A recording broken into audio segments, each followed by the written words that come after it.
По вчерашниот протест на производителите на ориз од Кочанскиот регион, кои со земјоделска механизација ја блокираа едната коловозна лента на магистралниот пат А3 во селото Облешево, денес оризопроизводителите беа на средба со градоначалниците од Истокот. На состанокот кој се одржа во просториите на општина Чешиново Облешево, со земјоделците присуствуваа градоначалникот на општина Чешиново Облешево, Зрновци Карбинци, како и представник од општина Кочани. Иако знаеме дека тие работи не се наша надлежност, меѓутоа цениме и сметаме дека нивните проблеми се и наши проблеми.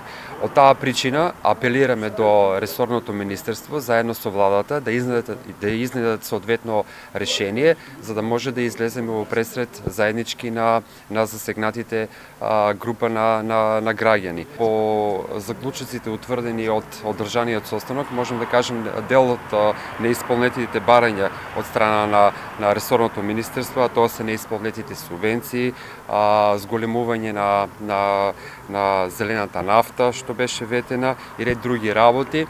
Апелираме уште еднаш, за крај апелирам владата да најде решение, да престане со своето луксузирање.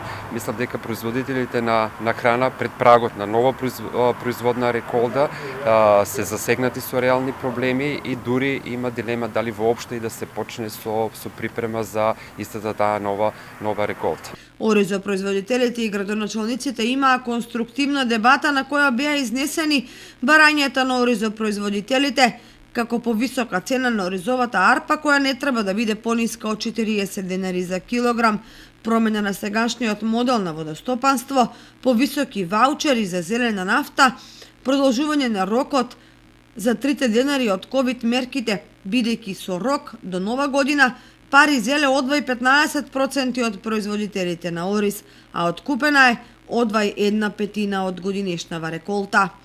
Како епилог од состанокот на кој беа изнесени низа предлози и идеи, оризопроизводителите добија комплетна подршка од градоначалниците затоа што нивните барања се основани. Се разговараше и за можностите за интервентни мерки кои владата треба да ги превземе и да има слух за проблемите на земјоделците.